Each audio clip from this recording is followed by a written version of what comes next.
Bismillahirrahmanirrahim. Tentang pentingnya sholat.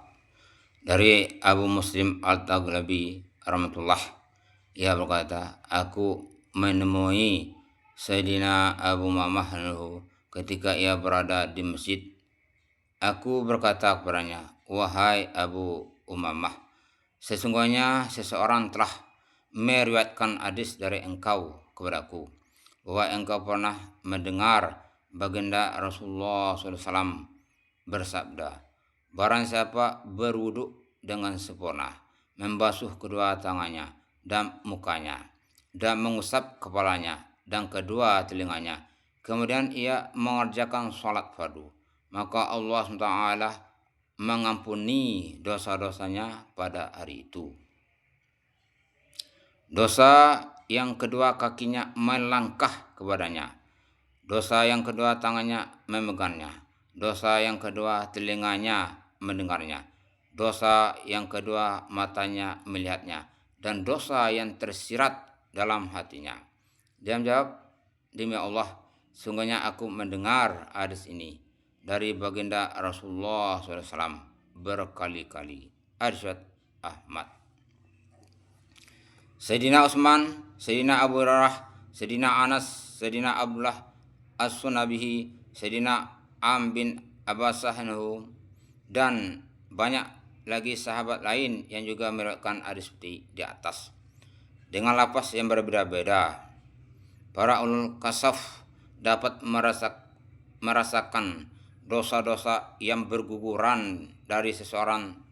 Terdapat kisah terkenal mengenai Al-Iman Al-Azam atau Iman Abu Hanifah rahmatullah yang dapat mengetahui dosa apakah yang telah diampuni dari tetesan air wudhu seseorang.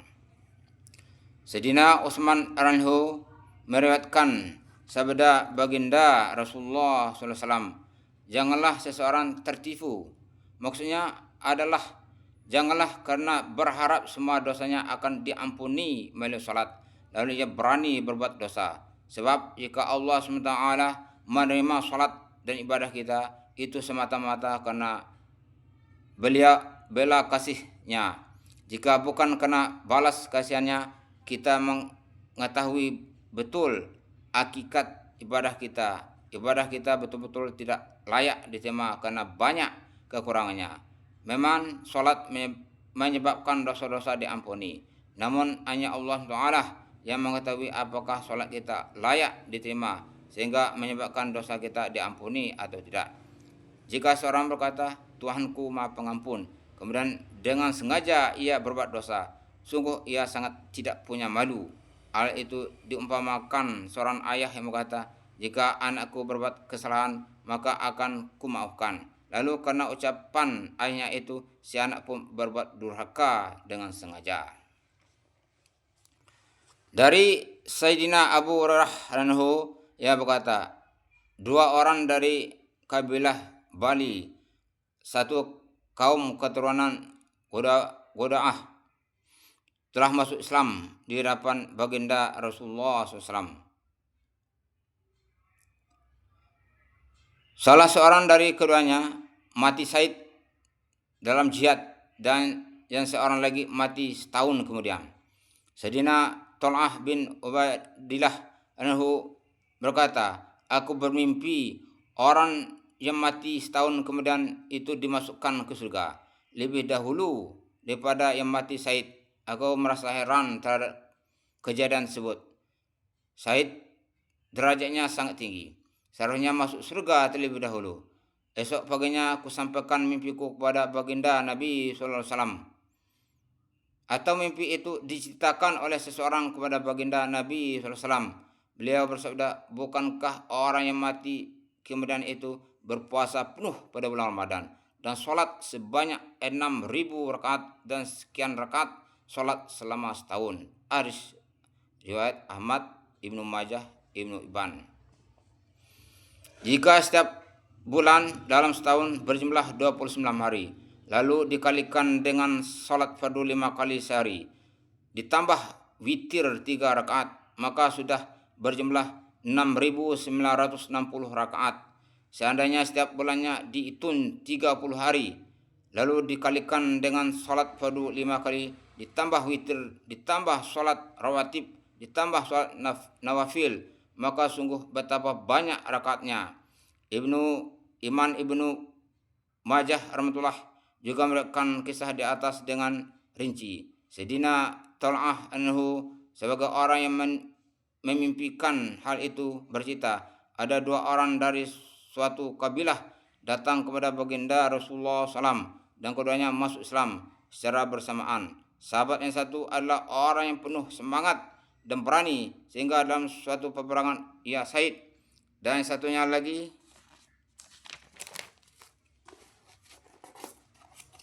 meninggal dunia setahun kemudian.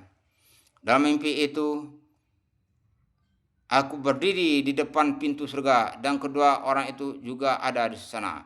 Seorang datang dari surga dan mengizinkan sahabat yang meninggal dunia setahun kemudian untuk masuk surga. Sedangkan sahabat yang mati syahid disuruh menunggu. Tak lama kemudian dari dalam surga datanglah seseorang dan mengizinkan sahabat yang syahid untuk masuk surga. Ia berkata kepadaku, sekarang engkau belum saatnya pulanglah. Ketika bangun pada pagi harinya, kuceritakan mimpiku itu kepada orang-orang. Semuanya sangat heran, mengapa si Said baru diizinkan masuk surga belakangan, padahal seharusnya si Said masuk surga terlebih dahulu. Akhirnya mereka menemui baginda Nabi SAW dan menceritakan mimpi itu. Beliau bersabda, mengapa kalian heran? Kami jawab, ya Rasulullah, kami heran mengapa si Said yang bersemangat tinggi dalam perjuangan agama lebih akhir masuk surga daripada yang meninggal dunia setahun kemudian. Baginda Nabi SAW bersabda, bukankah ia memiliki kelebihan beribadah setahun daripada si Said? Kami jawab, benar. Beliau bertanya, bukankah ia memiliki kelebihan 1 bulan puasa Ramadan daripada si Said? Kami jawab, benar.